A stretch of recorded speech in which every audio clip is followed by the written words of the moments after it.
Mark chapter 9, verses 38 through 50. "Teacher," said John, "we saw someone driving out demons in your name, and we told him to stop because he was not one of us." "Do not stop him," Jesus said, "for no one who does a miracle in my name can in the next moment say anything bad about me, for whoever is not against us is for us.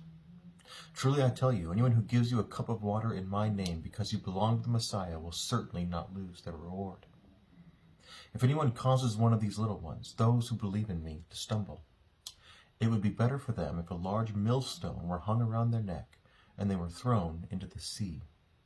If your hand causes you to stumble, cut it off.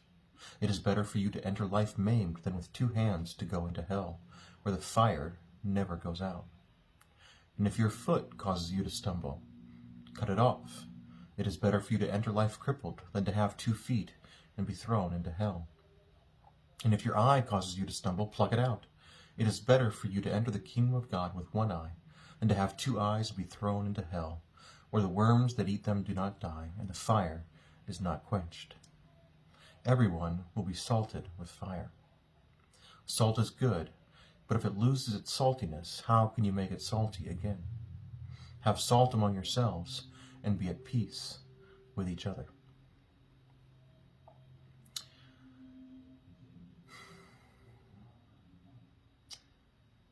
I want to just reflect a little bit on this last part of this passage for today, where Jesus is talking about these things that if we don't do them well, if these things that we do that cause us to stumble, that might hurt somebody else, that we ought to cut that off, pluck it out, remove it from our lives. And I think we maybe don't listen to this as closely as we should. Is Jesus saying that I should literally cut off my hand? I don't believe so. But I believe that he's saying that I ought to do everything in my power to address the sin that is within me. That I have to be willing to surrender a part of me that I'm holding on to, because part of sin's allure, right, is that it's enticing, it's fun, it feels good. And so we want to hold on to it like we want to hold on to our hand, our foot, our eye. And Jesus is saying we need to be willing to let go, to do the extreme to get it out of our lives. And many of us are living with our hidden sins. I know I am.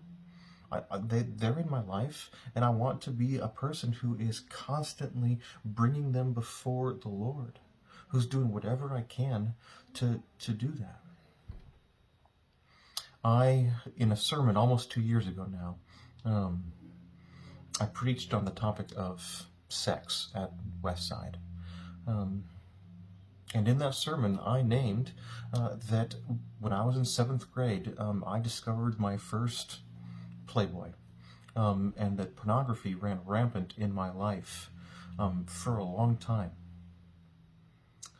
And I had to admit that I had a problem, and I had to get help from somebody else, from other people, to address that issue in my life.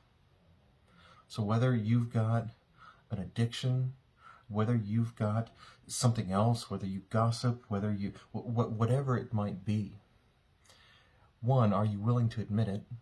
And 2, are you doing what is necessary to address it and to let Jesus remove it from you? Because a lot of us, man, we would like to be rid of our vices. We'd like to be rid of our addictions. We'd like to be rid of our bad habits, of things that we know that we don't do. But a lot of us, we're not willing to actually do what it takes. And here Jesus is challenging us to take the next step, to do what it takes to rid ourselves of these things. Not by our own power, but by surrendering it to Him. And he finishes with this idea of salt, right? And we know in the Sermon on the Mount, he talks about being salt and light. One of the the things that gets in our way as we try to witness for Jesus is when we condemn the fault or problem in somebody else and then get exposed for having that same problem in our own lives. Doesn't mean that we can't stumble, doesn't mean that we can't fall. But when we're holding on to secret sin and we're condemning sin in others, we have no witness. We lose our saltiness, the thing that makes us unique as ambassadors and messengers of who Jesus is.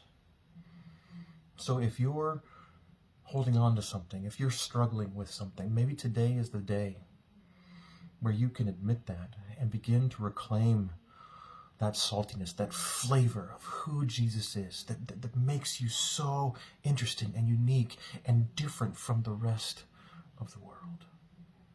May you evaluate yourself, bring yourself before the Lord, and allow Him to help you do what you need to do, that you might know Him and be salty again.